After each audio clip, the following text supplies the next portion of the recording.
you get, these are the french fries coming in. So you either get clay, silt, sand, gravel coming out, depending on what's coming out. It continues to do that. Now as it breaks down, the things that don't melt so easy or don't weather so easy and erode so easy stay together. The same thing happens with a rock. When you look at the pyramids and you look at the Great Wall of China, if you lived during that time period, everybody thought that what they see is what it was. Okay? Anything else that happened had to be happening because of some divine intervention from some set of gods or God or whatever you want to call it happening. There was no concept of time other than human time. Not geologic time. It was relative time. Relative time is what came first and what came second. So if I look, if all rocks were deposited one on top of each other, nice and pretty, the newest rock would be on top, and the oldest rock would be on the bottom, right? But life's not that perfect, right? So, this would be an important principle to know. Aren't you glad you stayed? Superposition says that rocks at the bottom are the oldest. Cross-cutting tells you that older rocks may be cut through by younger rocks. And inclusion tells you that younger rocks may incorporate themselves into older rocks. So when you look at this particular formation here, these are different rock units. This is the red rock unit right up here. The red rock unit and the tan rock unit underneath it, they kind of look like they're in order. The newest stuff's on top, it gets older as it goes down. But look at these rocks. Somebody turn these guys sideways. How do you know where they fit in? Okay. Now that's when you have to start looking at composition of the rocks, whether it's more sand or silt or clay, and if it matches anything that's there. When you look at rocks, you look at three things. You look at the deposition, or when it was laid down. You look at erosion, or when it was weathered. And you look at tilting to see if anything's happened with that area. If there's been any kind of movement of the plate to tilt the rock up. Because it's not always the youngest rock that's on top. Sometimes, remember, you have a reverse fault. Reverse fault means the land moves up. So you have land that's actually older on top of land that's younger. That's when it gets a little more complicated.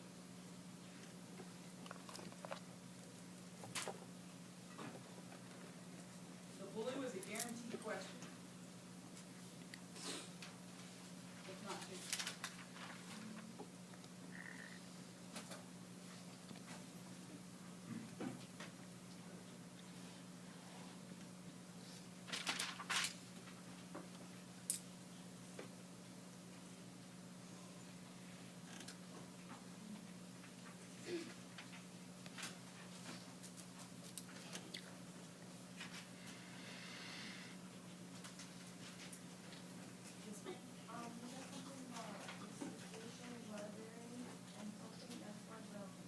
So when you look at this here, and I want to explain why the rocks are where they are, three things I look to explain rocks are when they were deposited, the deposition,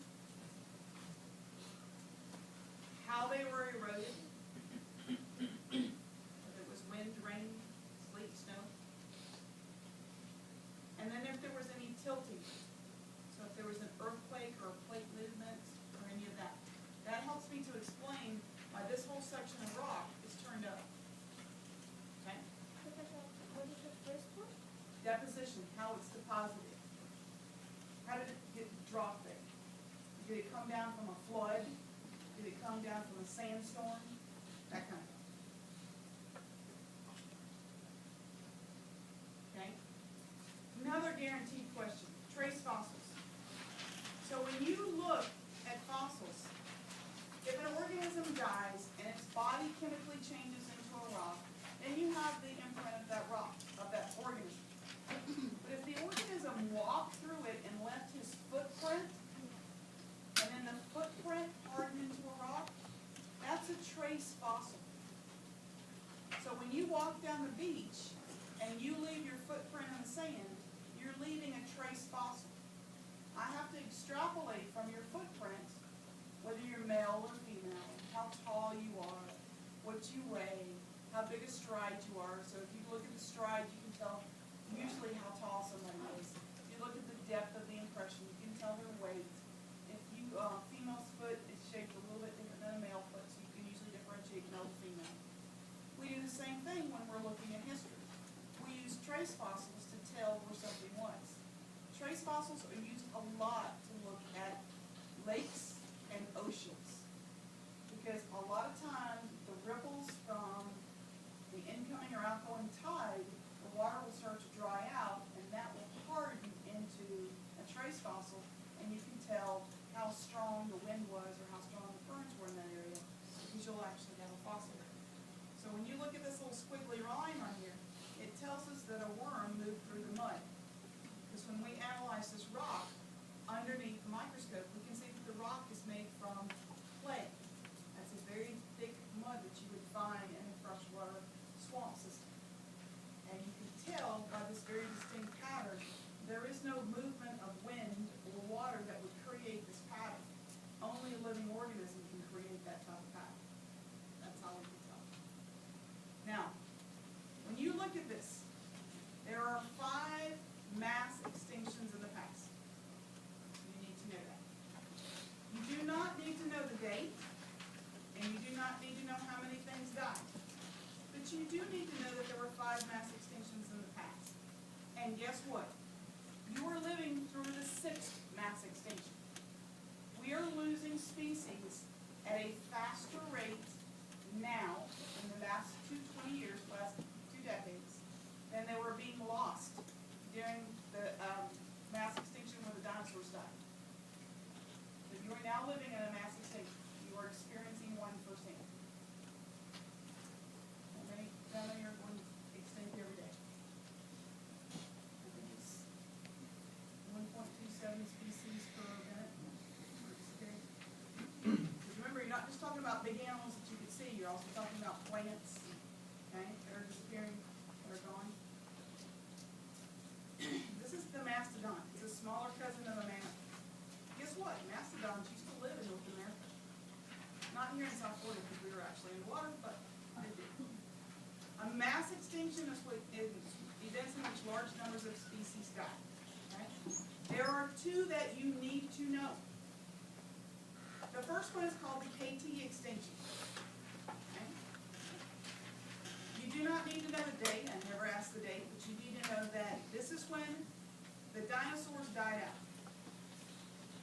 Basically, mammals became the dominant species because mammals were able to hide underground and eat roots and stems and seeds. So they had a food source when all the green plants were dead.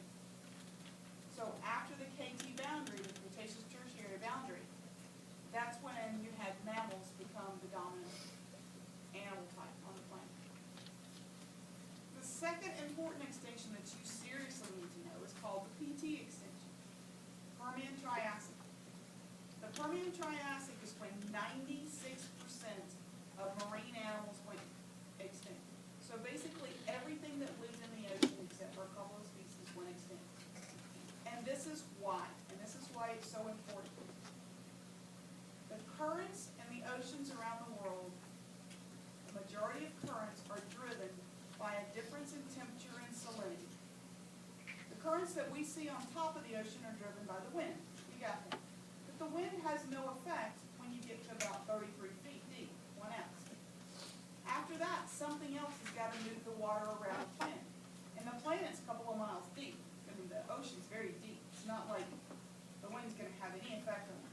So how do you move all of this cold, nutrient-rich water around the planet? You do that because off of Greenland, you create the coldest, densest water in the world. It's called North Atlantic deep water. So as salt water freezes, the water freezes into a freshwater ice cube. Because water, when it freezes, creates a lattice, like glaze, and it drops the salt out. So the water that's directly underneath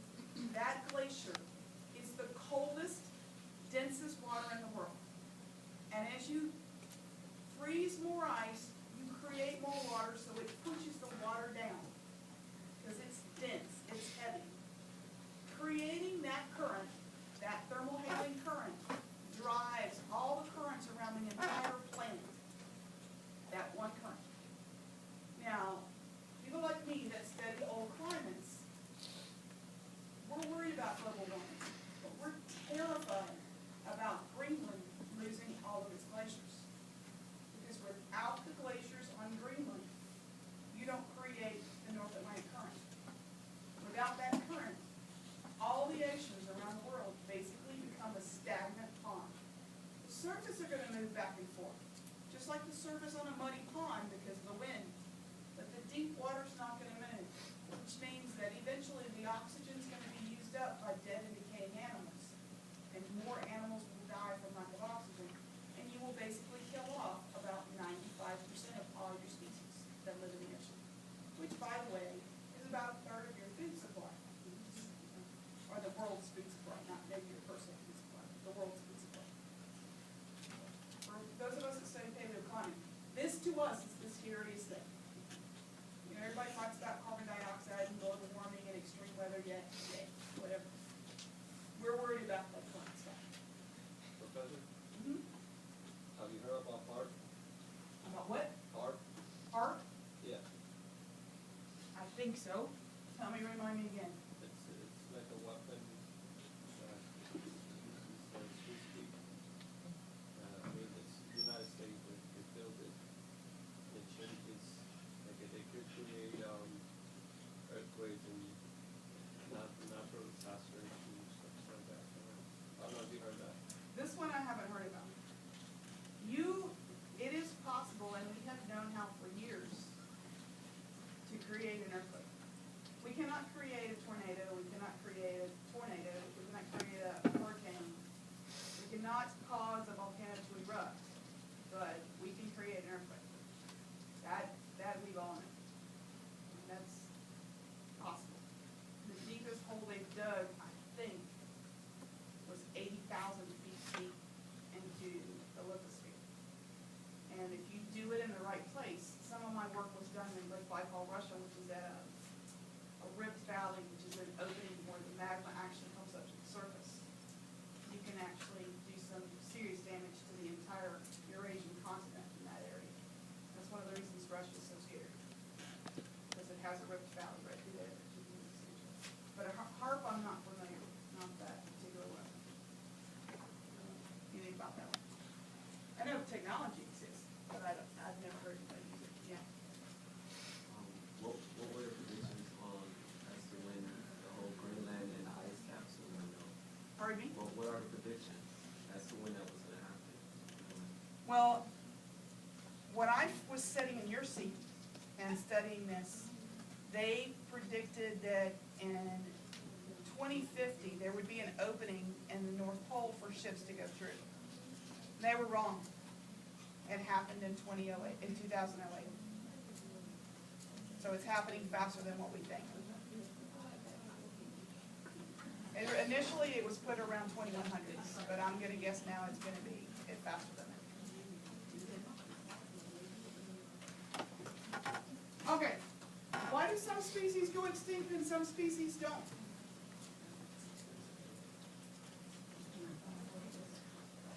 Survival of the fittest. If you eat all kinds of different things,